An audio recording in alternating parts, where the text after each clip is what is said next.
I know every person I've ever met in my life is superior to me in some way. That's not me playing small or fake ego. It's just I know they have different life experiences than I have. And as a result, they have experiences I don't have. They have skills, abilities, insights, emotions that I won't have. And today we want to hear those and feel those.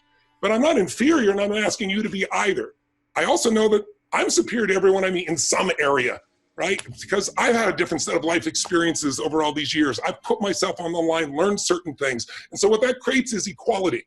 It makes us respect myself and respect others. And then it's not this positioning that so many people have. So I want to dig in and start with you, Van, if we may, at the top.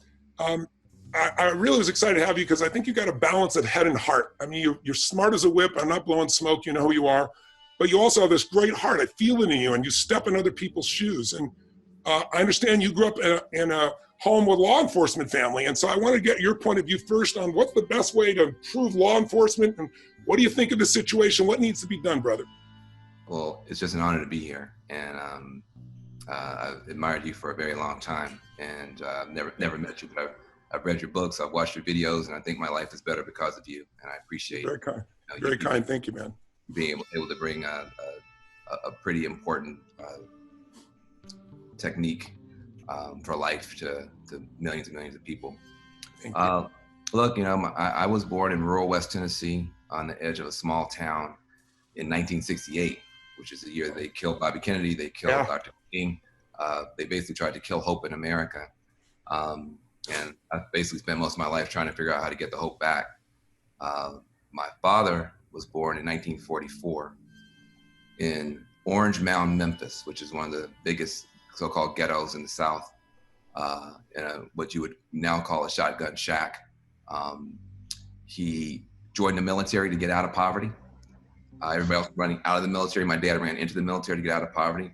He attended a little black college. He put himself through college, Lane College in Jackson, Tennessee, and he married the college president's daughter, my mother, because my dad was no dummy.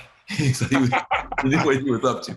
So my mom and my dad worked hard. They put my Uncle Milton through college, who just retired from Memphis City Police Force, a cousin through college, and then me and my twin sister through college. And when I graduated from Yale Law School in 1993, they took a picture of my father standing outside that law school with his hands in the air, saying, "You're a ninth generation American, but you're the first one that was born with all your rights recognized by this government, and look at what you've done." Wow. And they put that picture of my father on the funeral program when he passed away. Oh my gosh. So I'm Willie Jones's son. Beautiful. And I'm Loretta Kirkendall Jones's son. And I wish my father and my mother had lived to see this, because somehow, we couldn't have done this 2 weeks ago, because people would have been so destroyed and so distraught by watching a lynching, because that's what that was. It was a lynching. It was. And to see a black man strangled to death in front of the whole community, body cams on, cell phones out, to intimidate a community, that's a lynching. But it's never been shown on a billion cell phones at the same time.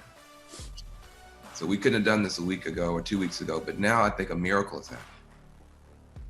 Some common ground, a continent of common ground, has emerged from beneath the depths. It could go back down. But at least right now, you have tens of millions of white Americans saying, racism is more real than I thought. Nobody's now saying racism is over, post-racial. That seems to be completely off the table, at least for now. And you also have people saying that there's something much, much more broken about our police and criminal justice system than they had hoped. And they're asking, what can I do? What can I do? That's a miracle. Reverend Jackson's been working for that his whole life. Dr. King gave his life for that, to try to just get people to acknowledge. We don't have to fix it in 20 minutes, but just not being gaslit all the time that you're making this up, you're exaggerating it, well, what about this and what about that? Just to know that there's at least some number of people who are willing to at least acknowledge what we've gone through and what we're going through. And in terms of, the way forward, I mean, you can get smart about it. I mean, there has to be justice in the case. The officers need to be punished and held accountable. There has to be bipartisan legislation to fix some of these things and make it less likely to happen. There needs to be an economic surge into these communities that have been suffering for so long and suffering even more because of the virus. Revolution is a change of heart first. Yes. It's a change of heart. And there has to be a real change of heart. And we have to learn how to help each other now, because I think often as an African American, I feel now a little bit in a no-win situation. We don't know how to talk to each other.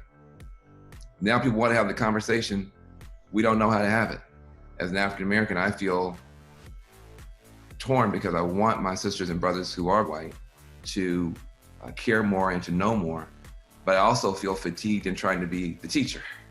Yeah. And so now how do you deal with that catch-22? And what I've kind of come to is just at least as we're getting to know each other in a different way, in a deeper way, there's a reason you pay tuition, because it's costly to educate somebody. It is costly. So if I'm the only Black person in this corporation, I'm the only Black person, now everybody's coming to be educated. It costs me. It takes something from me. And then if I have to do it perfectly, otherwise you might get triggered. Now I've got to be your university professor and your therapist. I don't have the ability to do that, right? And so if I'm going to be the professor, I think the prayer is just at least do your homework. And I think that's the next step. Is like, Google is a powerful tool. God forbid if you found out that your child, God forbid, had a rare form of cancer on Monday, God forbid. On Friday, you would be a world expert on that form of cancer. You would be an expert. You would have watched every YouTube video, read every book, found every expert. You'd be arguing with the doctors. You'd be so well educated within 5 days, because Google is such a powerful tool. So if I got to be the teacher, I'm willing to do that. But please, I think we have to say there's homework to be done too on your side.